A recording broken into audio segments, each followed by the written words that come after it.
do what you always have to do, I think, straight up.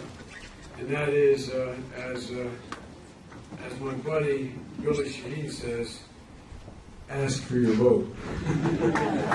Where I come from, you have to knock on the door and ask. And Carol Shea Porter, thank you very much for being such a good friend for such a long time. When I ran for the first time as a kid running for the United States Senate when I was 29 years old, I'd go knock on the door and say, hello, my name is Joe Biden. I'm the Democratic candidate for the United States Senate. Look me over. If you like what you see, help out. If not, vote for the other guy, but give me a look. My name is Joe Biden. I'm seeking the nomination for President of the United States. I'm asking you to look me over. If you like what you see, help out. If not, vote for the other guy. We got some good folks out there. Folks, look, I want to say that I'm flattered you take the time to be here in the morning, this morning. And, you see, I mean, amazing what, we all think things are kind of tough sometimes. When you make new friends like Tom, you just heard from, Tom knows what it means to have experienced traumatic brain injury. Aren't you proud of him? Look what he's done.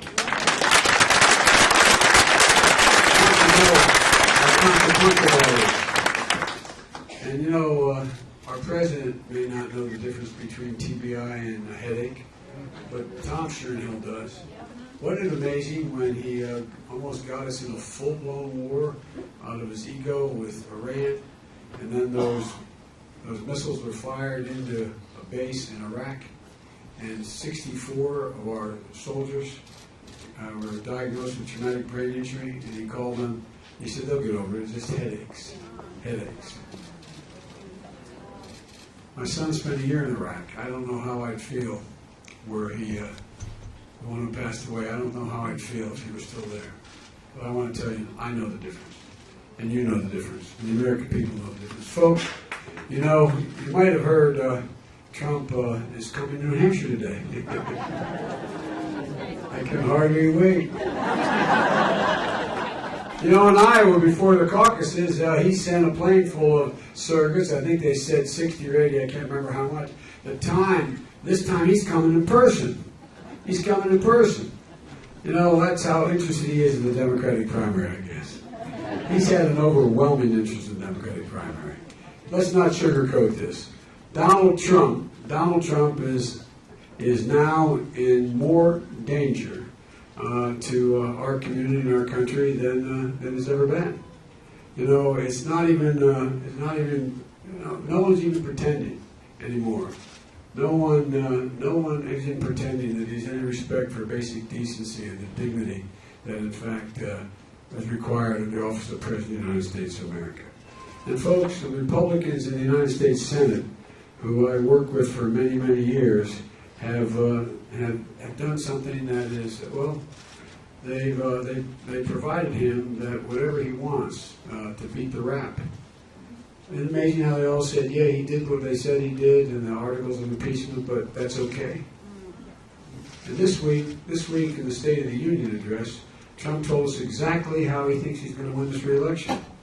He said he's going to tell the American people they shouldn't care about how much he debases his office, or how much he abuses power, or the cruelty in which he conducts the office. They shouldn't care. They shouldn't care about how he embraces dictators, or how he has a soft spot for white supremacists, or his disgusting treatment of women and his mafia don revenge in politics, the way he's firing everyone who told the truth. But because he says it's going to be okay because the economy is growing. But for whom? The wealthy. He's telling the American people that America shouldn't accept, they should accept the devil's bargain. That it's okay to sell the soul of this nation just to help a few very, very wealthy people. And by the way, he's dead wrong. Trump thinks he has an economic headwinds at his back in this election. More than any president seeking re-election, making him much, much harder to beat. Well, Trump talks about the longest job growth in American history. 112 months of increased employment and growth. Trump has only been president for 35 of those months. But guess where he got that good economy from? Obama-Biden administration. But I guess when the economy is growing faster and adding more jobs per month than it is now. You know, the last few years of the Obama-Biden administration, we in fact grew more jobs, the economy grew faster, and than the first 3 years of this president. And we didn't forget the middle class. Trump has made everything worse by every metric. On average, Trump is building fewer jobs per month. Unemployment rate has gone down by less than it has in the past, but wages are getting more slowly. Manufacturing is worse off. The automobile industry is in trouble. We find ourselves while income inequity has gotten much, much worse. I know you all benefit from that $1.9 trillion deficit breaking tax cut. You all did very well, I'm sure. And especially if you, anyway, you know, and guess what the tendencies, the trend lines are going to be for President Trump. Even for the folks he talked about, economic growth is beginning to slow. And Trump is rapidly squandering the opportunity he had was given to him by our administration, thanks to the reckless and irresponsible policies. And while telling the American people that electing a Democrat will be an economic disaster is like so much else that this president has said, with a straight up flat lie. You know, there was a couple of Democrats who arrested the greatest economic recession since the Great Depression, pulled our economy out of a ditch. And then, when we didn't have the votes, the president sent me out to get 3 more votes so we could pass the Recovery Act, which was over $900 billion to save the economy from a depression. Brought many cities and counties and states out of a horrible situation, revitalizing cities. And we made the biggest down payment in alternative energy in the history of America, rebuilding economies all across the nation. Sure, the stock market's going well. But Trump's billionaire Wall Street friends, who like to rub elbows with him at Mar-a-Lago, they're doing just great. But what about the folks that we know, the places where we were raised? What do you think? You think he cares about most of us? You know, when I think about what families are going through every day in this country, here in New Hampshire, whether they are staring at the ceiling at night, wondering, God forbid, if I get diagnosed with cancer, what do I do? What happens to me? What happens in my home? What happens in my family? Or, if you're 50 years old and you just got notice that your job is gone and you don't have anywhere to go, or you just graduated from college, you have so much debt, it's hard to figure out how you can possibly get started. It just makes me work harder for the American people and the people in New Hampshire. But ask yourself deep down, do you think Donald Trump cares about this at all? The middle class is getting clobbered. Less than half the folks in the middle class think their children will ever achieve the same standard of living they have. Most families, according to studies, show if they got a bill for $400 in a month they didn't expect, they'd have to sell something, or they'd have to borrow the money. No breathing room. None. You know, Trump's going to tell us over and over again that the economy is on the ballot this year. It sure is. And I'm going to make sure he understands it's on the ballot. Because working class and middle class people are getting clobbered. But something else is on the ballot. Character is on the ballot. The character of this country is on the ballot.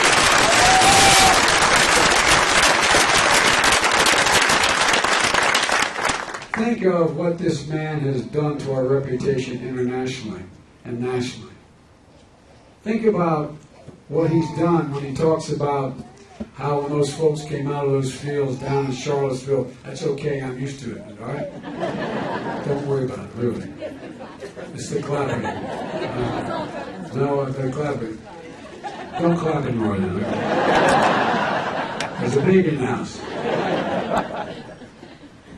But look, what no previous president of the United States has ever asked us to trade our character for cash. You know, it's been a false choice, it's a Hobson choice he's given us. If you want an economy America deserves, that leaves no one behind and gives everyone a chance, that deals with real people's needs,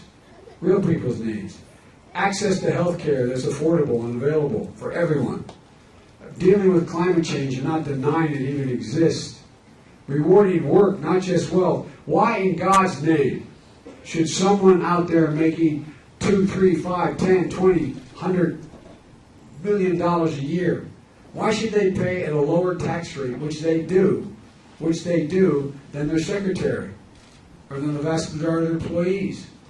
What's happened in America? When Ronald Reagan was president, things weren't even that great then, but when Ronald Reagan was president, the average CEO, Fortune 500 president, he made about 35 times what the average employee made.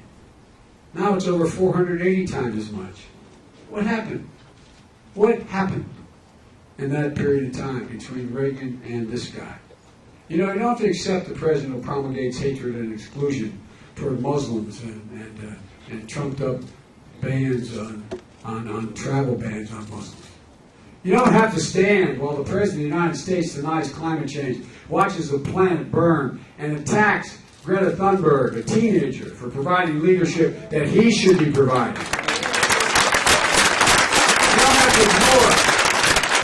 don't have to ignore a president who turns the prayer breakfast in Washington, D.C. into a farce. I mean, it was ridiculous. Instead of love thy neighbor, he pushed toxic division, suggesting anyone who criticized him wasn't a real Christian. Bless me, Father, for he has sinned. I'm telling you, this is incredible. Look, if you don't want to rebuild the middle class and bring everyone along, black, brown, and women and men, everyone, regardless of their background, you're Donald Trump. But if you do, you don't have to accept the president who gives the Presidential Medal of Freedom, the nation's highest civilian honor, to Rush Limbaugh, a man who's done more to spread hatred and injustice than about anyone on the radio, period. And all the time while he was sitting next to Tuskegee Airmen, who deserved the medal.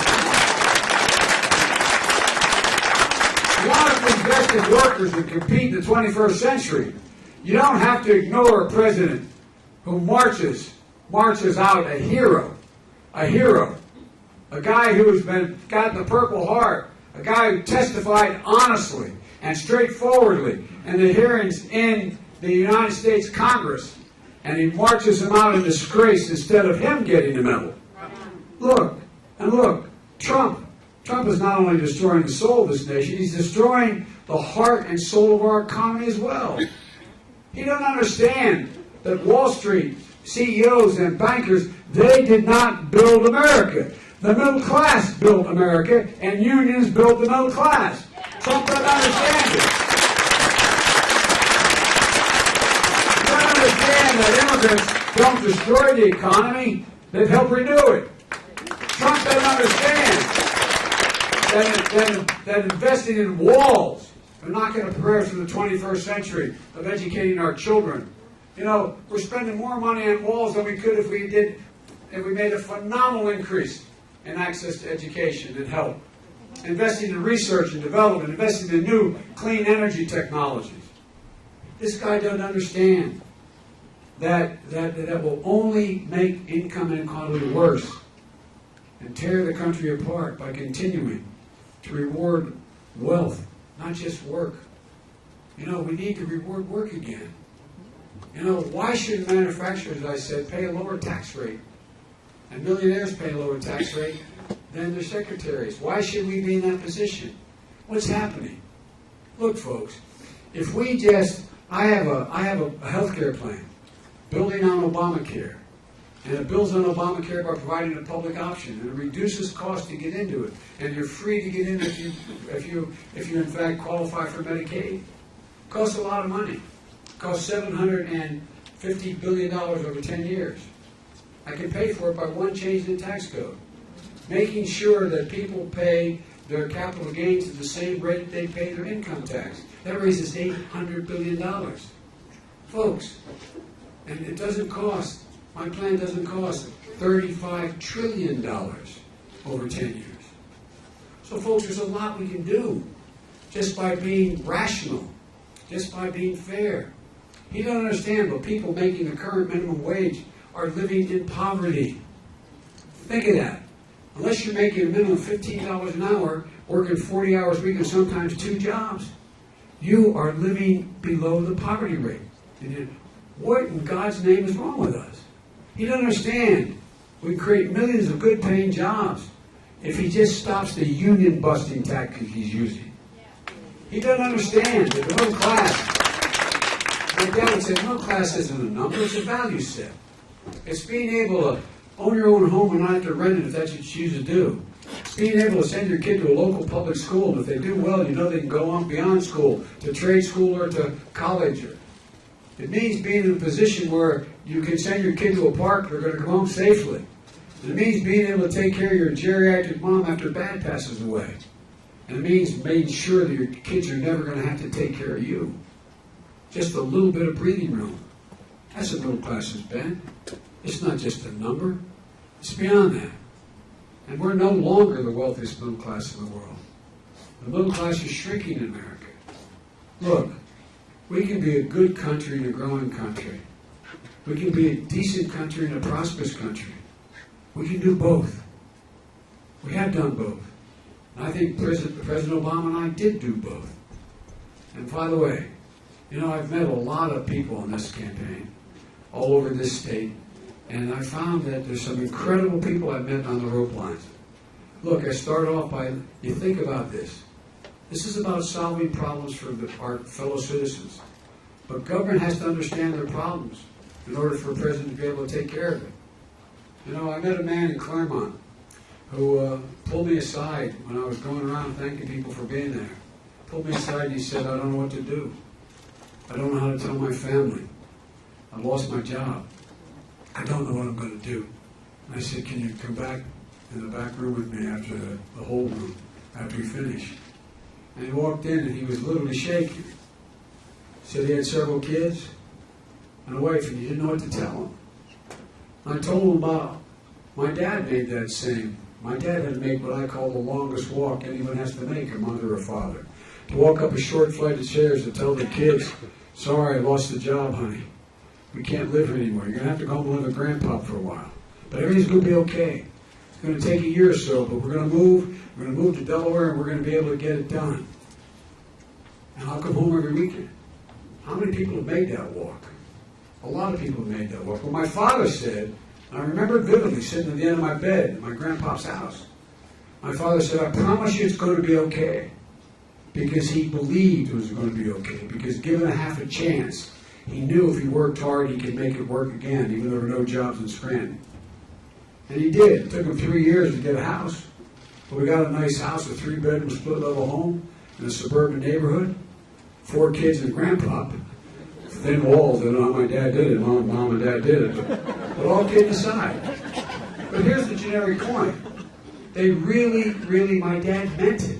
Because he believed that if you worked hard, you moved on, you got a chance, you could make it. You guys and women know folks who made that longest walk. How many of them think they can look their kids in the eye and say with certainty, I tell you what, it's going to be okay. It's going to be okay. A few days ago I was introduced at an event by a guy named Gene. Gene has terminal cancer. A year ago, he said he had to be shocked back to life 8 times within 6 hours because of cardiac issues he has. He said the only thing that gave him the strength to get through this was his wife, which I fully understand. Gene and I first met at an event of mine. He came to, and he'd been undecided. We talked about what he's going through. I told him the way I got through it. The way we got through it in our family, because we, like many of you, have been a significant consumer of health care. He said, but it's terminal. And I said, well, my mom would say, there was life, there's hope. And there's a lot of changes taking place in cancer. And then you never know when they're going to come. The Biden Cancer Initiative, the moonshot the president put me in charge of, there's things that are changing. There's 204 distinct types of cancer, requiring 204 different therapies. They're not all the same. And we're making real progress now. We turned it from a from a goal into a movement. And there's hope. But he said, well, how do you maintain that hope? I said, by having some purpose. And the purpose he has, he said, is to make sure he's going to be there for his family. In Concord, I was introduced by a woman named Chrissy. I didn't realize when she was introduced to me, she'd been a victim of domestic violence, traumatized by her husband, who not only traumatized her physically, but mentally.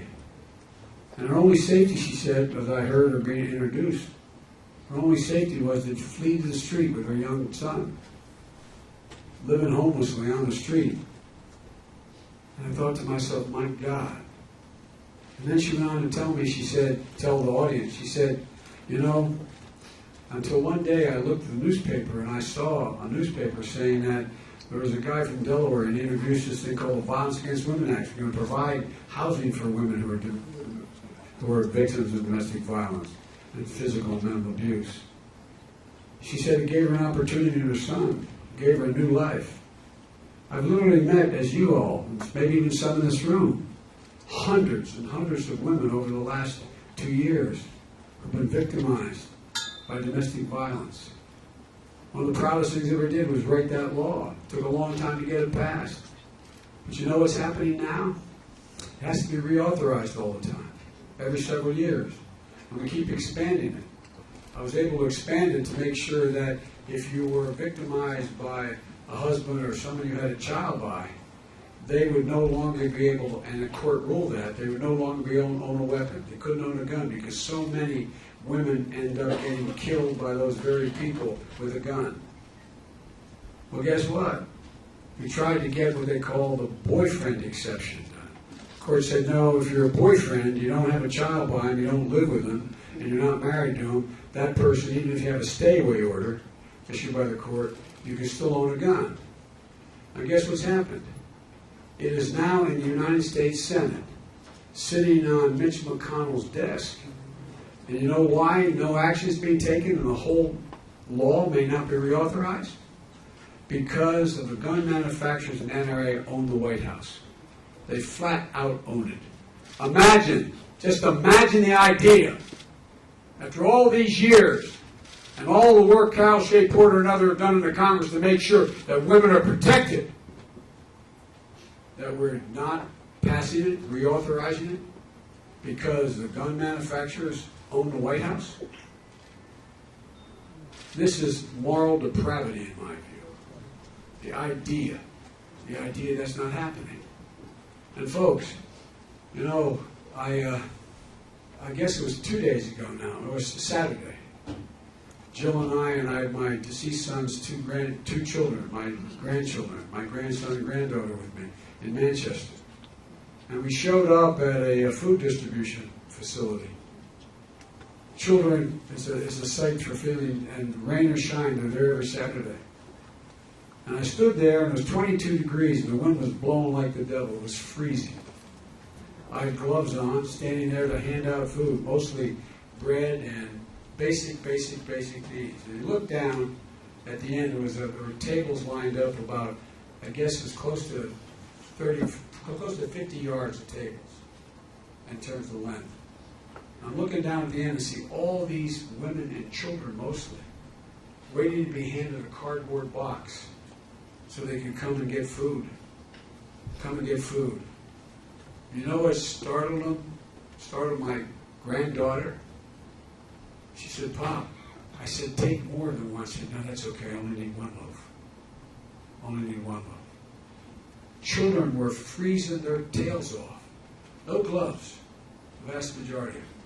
Few of them having hats, ski caps on. Few of them. Women dressed exactly like you are in a shirt in 22 degrees and the wind blowing like the devil. Saying, thank you, thank you. It's the United States of America. The United States of America. And the kids couldn't even pick up the boxes. They're going like this with the boxes. They were so heavy. I mean, they were so little, and kicking them along so they could get the bread or whatever it was they were picking up. Just basic stuff. And you know what? Guess what Donald Trump's budget just did?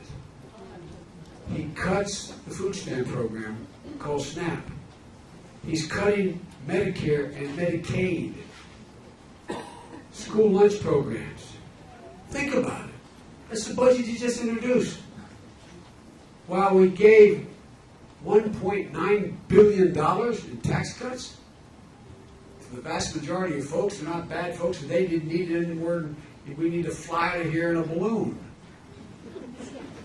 Look, you just saw, and I can see Braden Harrington. Braden, where are you? Are you here today? See Braden back there? Stand up. Look at this handsome young man. Braden and I became friends. I heard you were here, Braden, to tell. Well, I met Braden and his dad last week in Concord. And we talked about Braden's stutter. I used to stutter when I was a kid. And I could just tell when we looked at each other. We knew each other, right, Braden? I knew the problem, and you knew the problem. You were so much better than I was when I was your age.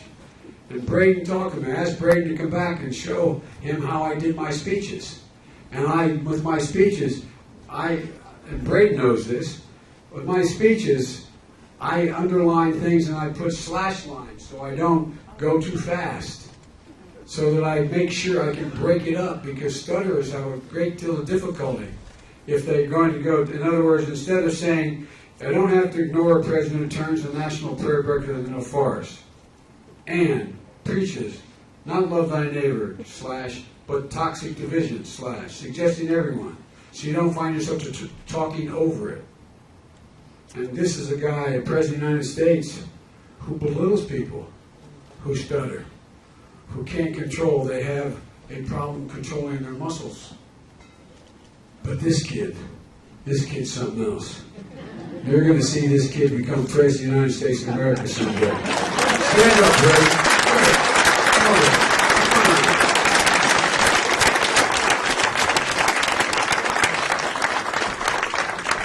Now, if not only of a president, a vice president, slide in here for a second.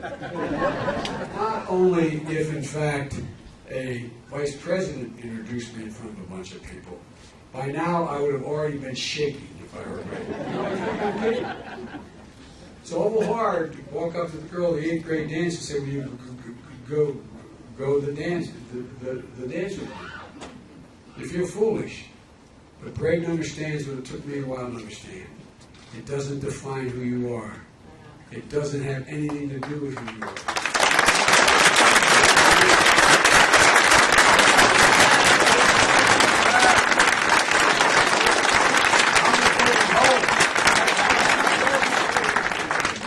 But think about it. We have a president who just belittles everybody. He demeans people. But you know what? Braden's got more courage and decency in his pinky finger than Donald Trump has in his whole body.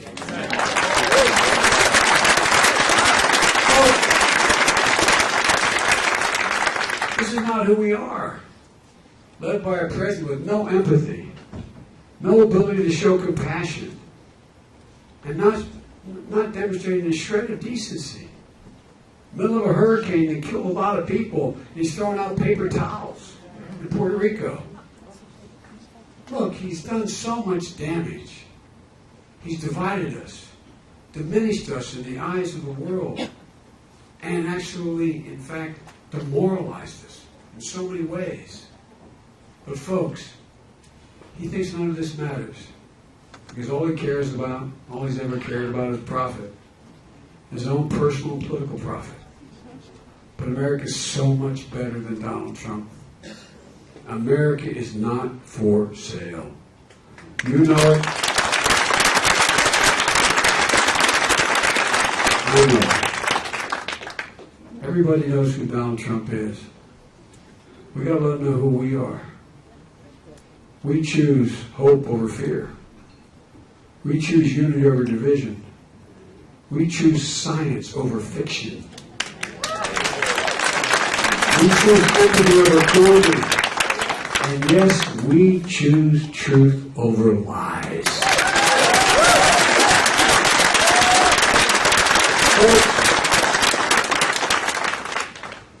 You know, like many of you, I've had real losses in my life, like many of you have. But I will be, excuse my language, I'll be damned if I'm going to stand by and watch us lose this country to Donald Trump a second time. This is the United States of America. It's time to lift our heads up. Remember, there's not a thing beyond our capacity if we act together. So let's get up and take back this country and take it back now. God bless you all. Thanks for being here. I appreciate it.